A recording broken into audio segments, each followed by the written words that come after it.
Aspek hukum dalam studi kelayakan bisnis tidak hanya menilai dokumen, tetapi juga perilaku dan tanggung jawab moral pelaku usahanya. Kampus yang dicabut izinnya mungkin gagal secara administratif, tapi pemerintah masih memberikan ruang hukum untuk memperbaiki diri. Selama kampus mau tunduk pada regulasi dan menunaikan kewajiban terhadap mahasiswa, maka secara jangka panjang, bisnis pendidikan masih bisa dikembalikan ke jalur legal dan berkelanjutan. Halo semuanya, perkenalkan, nama saya Didi Nur Fauzin, mahasiswa dari program studi manajemen Universitas Pelita Bangsa.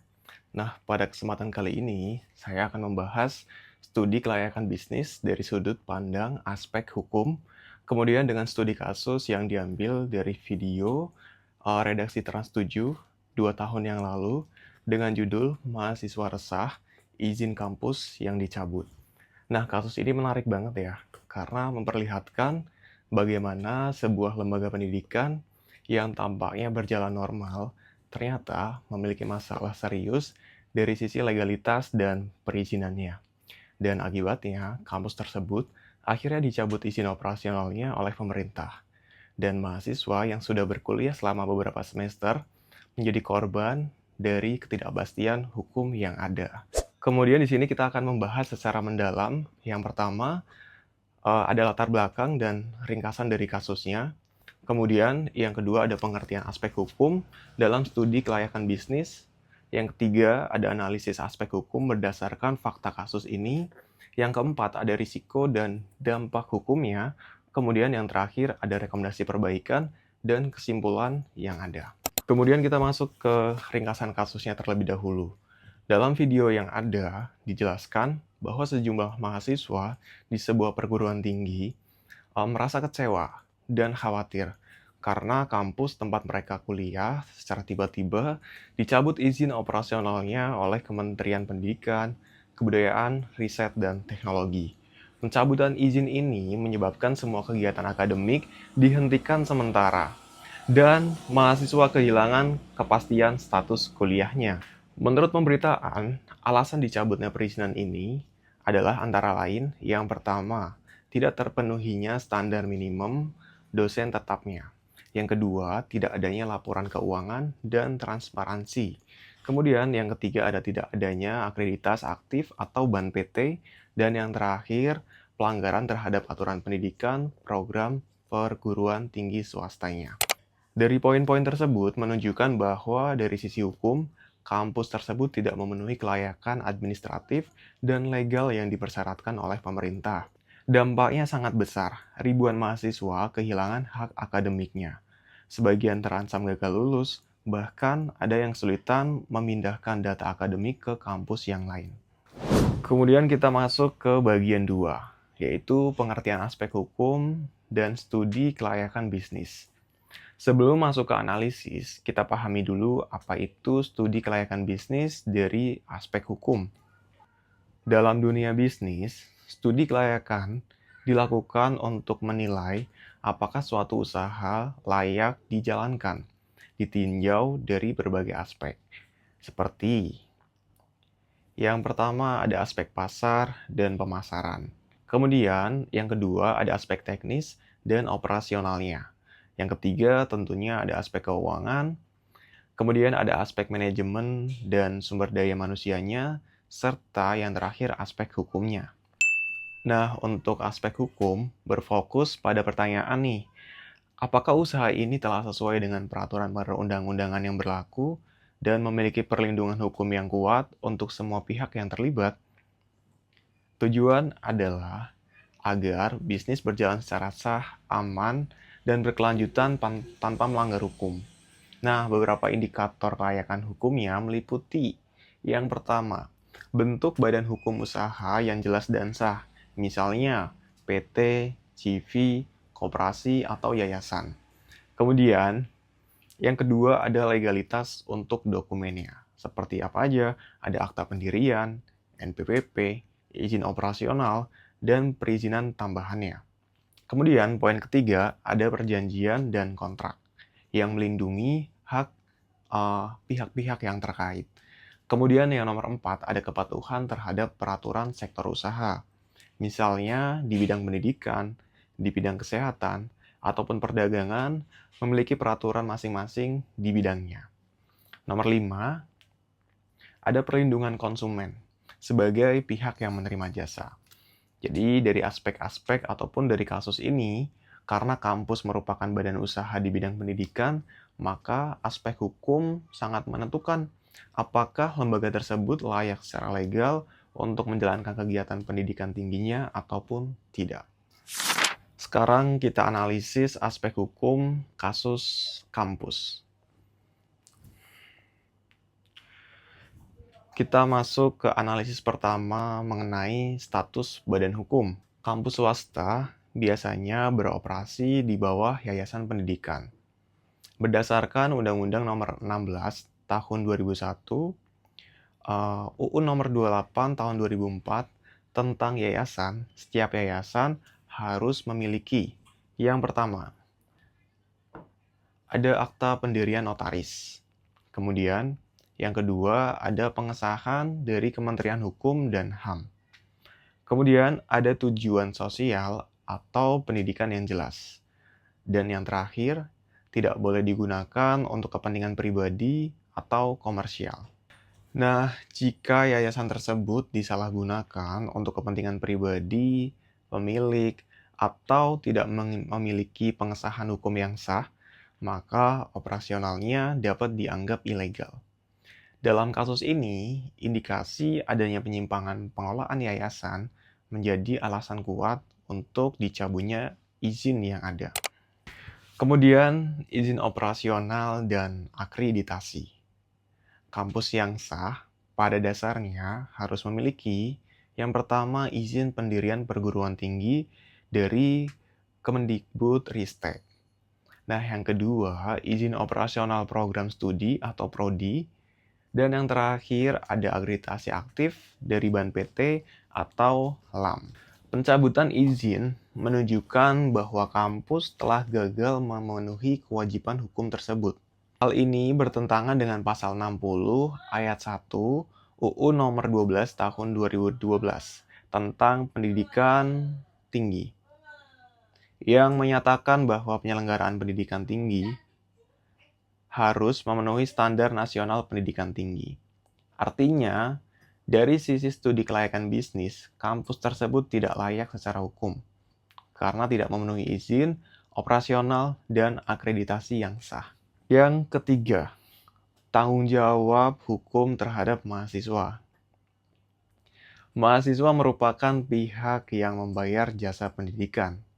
Menurut hukum, mereka termasuk konsumen, sebagaimana yang diatur dalam Undang-Undang Nomor 8 Tahun 1999 tentang Perlindungan Konsumen. Kampus, sebagai penyedia jasa, wajib melakukan hal-hal seperti ini. Yang pertama, memberikan informasi yang benar dan jelas. Kemudian, menjamin keberlangsungan layanan pendidikan. Dan yang terakhir, memberikan kompensasi jika terjadi pelanggaran. Jika kampus tidak memenuhi kewajiban tersebut, mahasiswa dapat menuntut secara hukum, baik melalui gugatan perdata atau karena wan prestasi, maupun jalur pidana jika ditemukan unsur penipuan. Yang keempat, ada aspek etika dan tanggung jawab sosial. Dalam dunia bisnis, apalagi pendidikan, aspek hukum tidak bisa dipisahkan dari etika bisnis dan tanggung jawab sosial atau CSR. Kemudian, kampus harusnya mengedepankan prinsip seperti yang pertama, transparansi kepada mahasiswa. Kemudian, akuntabilitas dalam keuangan dan akademik. Dan yang terakhir, kepatuhan terhadap peraturan pemerintah. Jika kampus mengabaikan prinsip-prinsip ini, maka secara moral dan hukum, usaha tersebut tidak layak untuk dilanjutkan. Kemudian kita masuk ke bagian 4, yaitu risiko dan dampak hukum. Ketika aspek hukum diabaikan, muncul banyak risiko. Yang pertama, pencabutan izin usaha atau operasional. Ini adalah konsekuensi paling berat, karena lembaga tidak lagi diakui secara resmi.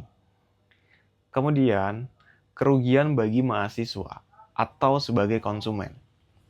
Mereka kehilangan waktu, uang, dan kesempatan untuk mendapatkan pendidikan yang sah. Yang ketiga, ada kerugian reputasi dan kepercayaan publik. Sekali izin dicabut, reputasi lembaga pendidikan sulit dipulihkan. Yang keempat, kemungkinan tuntutan hukum.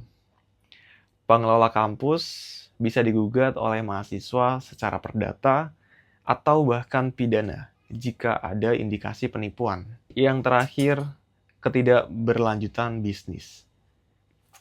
Dari sudut pandang bisnis, lembaga pendidikan tanpa izin otomatis tidak layak untuk dilanjutkan karena tidak bisa beroperasi secara legal.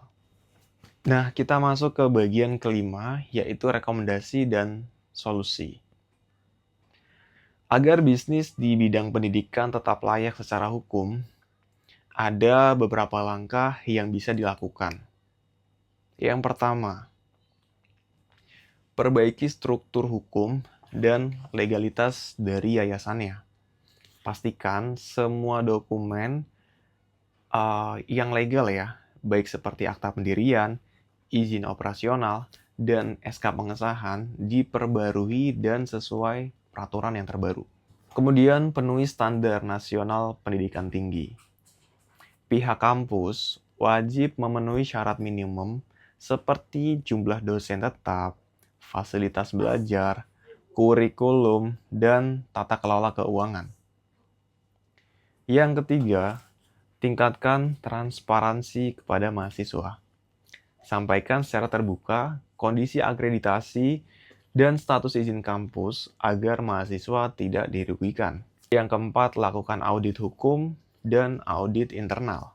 Pemerintah melalui LLDikti dan Kemendikbud perlu lebih aktif lagi mengawasi perguruan tinggi swasta agar kejadian serupa tidak terulang. Bangun kesadaran hukum di dunia pendidikan. Pendidikan adalah sektor yang menyentuh masa depan generasi muda, sehingga semua pihak harus memahami bahwa izin dan legalitas bukan sekedar formalitas, tetapi fondasi dari kepercayaan publik dan keberlangsungan usaha. Kemudian kita masuk ke analisis hukum dari reaksi mahasiswa dan tanggung jawab kampus yang ada. Setelah izin kampus dicabut, muncul reaksi keras dari mahasiswa. Mereka melakukan aksi demo dan mendatangi ruang rektor untuk menanyakan kejelasan status dari mereka. Bahkan sebagian mahasiswa merasa dirugikan karena telah membayar biaya kuliah ataupun administrasi lainnya. Namun, tiba-tiba kuliah mereka terhenti tanpa kepastian. Secara hukum, kemarahan dan aksi mahasiswa ini masih wajar dan dilindungi Undang-Undang dalam Pasal 28E ayat 3 Undang-Undang Dasar 1945. Setiap warga negara berhak untuk menyampaikan pendapat di muka umum. Namun, tentu saja, penyampaian pendapat harus dilakukan secara damai dan tertib. Dari sisi etika hukum, mahasiswa memiliki hak untuk menuntut kejelasan dan transparansi dari pengelola kampus. Namun, mereka tidak boleh merusak fasilitas atau mengancam pihak kampus, karena hal itu bisa menimbulkan konsekuensi hukum pidana seperti pengerusakan atau perbuatan tidak menyenangkan. Kewajiban hukum kampus setelah pencabutan izin. Dari sisi kampus, setelah izin operasional dicabut, pihak yayasan tidak boleh diam saja. Ada kewajiban hukum yang harus segera dilakukan. Yang pertama, menyampaikan informasi resmi kepada mahasiswa, baik secara tertulis mengenai status hukum kampusnya. Kemudian ini sesuai dengan prinsip transparansi publik dan hak konsumen untuk memperoleh informasi sebagaimana diatur dalam UU Nomor 8 Tahun 1998.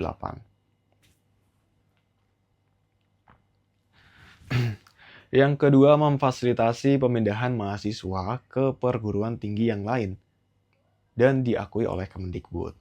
Langkah ini termasuk dalam tanggung jawab moral dan hukum karena mahasiswa telah memiliki kontrak pendidikan. Dan yang ketiga, memberikan kompensasi atau pengembalian biaya jika ada mahasiswa yang memilih tidak melanjutkan. Hal ini diatur dalam pasal 19 UU Perlindungan Konsumen yang menyatakan bahwa pelaku usaha wajib memberikan ganti rugi atas kerugian konsumen akibat produk atau jasa yang tidak sesuai dengan perjanjian. Atau dengan kata lain, kampus tetap memiliki tanggung jawab hukum walaupun izin operasionalnya telah dicabut. Peran kewenangan pemerintah. Pemerintah dalam hal ini, Kemendikbudristek, juga memiliki tanggung jawab hukum sesuai dengan Peraturan Menteri Pendidikan dan Kebudayaan Nomor 7 Tahun 2020. Pemerintah berhak mencabut izin kampus yang melanggar, mengalihkan mahasiswa ke kampus yang legal, dan menjamin keberlanjutan pendidikan dari mahasiswa. Langkah ini disebut mekanisme penyelamatan mahasiswa agar mereka tidak menjadi korban permanen dari kesalahan lembaga. Dari perspektif kelayakan bisnis, tindakan ini menunjukkan bahwa pemerintah menjalankan fungsi pengawasan hukum agar sistem pendidikan tetap sehat dan kredibel. Analisis hukum setelah solusi diberikan. Sekarang, mari kita tinjau kembali. Apakah dengan adanya solusi pindah ke kampus lain, masalah hukumnya telah selesai? Secara prinsip, pemindahan mahasiswa ke kampus legal memang merupakan solusi sementara yang baik, namun tidak sepenuhnya menghapus tanggung jawab hukum dari kampus yang lama. Masih ada beberapa hal yang harus dipenuhi agar aspek hukum bisa dianggap layak. Yaitu yang pertama, adanya perjanjian resmi antara kampus lama dan kampus yang baru yang disahkan oleh Kemendikbud. Tanpa dokumen legal ini, proses pemindahan bisa dianggap tidak sah secara administratif. Yang kedua, pengakuan terhadap nilai akademik mahasiswa. Semua nilai, KHS, dokumen akademik harus diakui dan diintegrasikan ke sistem kampus baru agar mahasiswa tidak mengulang. Penyelesaian hak-hak finansial mahasiswa. Uang kuliah, uang skripsi, atau administrasi yang lain harus dijelaskan secara terbuka apakah dialihkan, dikembalikan, atau diakui di kampus penerimanya. Jadi, dari sisi kelayakan hukum, solusi baru bisa dinyatakan layak jika seluruh hak-hak mahasiswa telah dijamin secara tertulis dan sesuai peraturan. Refleksi moral dan pelajaran hukum. Kasus ini bukan hanya soal izin kampus, tapi juga cerminan lemahnya kesadaran hukum di sektor pendidikan. Banyak lembaga pendidikan yang berfokus pada operasional dan keuntungan, namun mengabaikan legalitas, perizinan, dan akreditasi. Padahal dalam studi kelayakan bisnis, aspek hukum adalah pondasi utama. Kalau pondasi ini rapuh, seluruh struktur bisnis akan roboh, bahkan jika dari sisi keuangan dan pasarnya terlihat bagus. Kemudian dari kasus mahasiswa yang demo ini, kita bisa belajar 3 hal penting. Yang pertama, transparansi hukum adalah hak publik. Mahasiswa berhak tahu kondisi legal kampusnya. Kemudian, nomor 2, kepatuhan hukum bukan pilihan, tapi kewajiban. Tanpa izin, usaha apapun tidak akan sah. Dan poin 3 adalah pemerintah dan masyarakat harus mengawasi. Karena hukum bukan hanya soal sanksi, tapi juga perlindungan bagi yang taat. Sebagai penutup, aspek hukum dalam studi kelayakan bisnis tidak hanya menilai dokumen, tetapi juga perilaku dan tanggung jawab moral pelaku usahanya.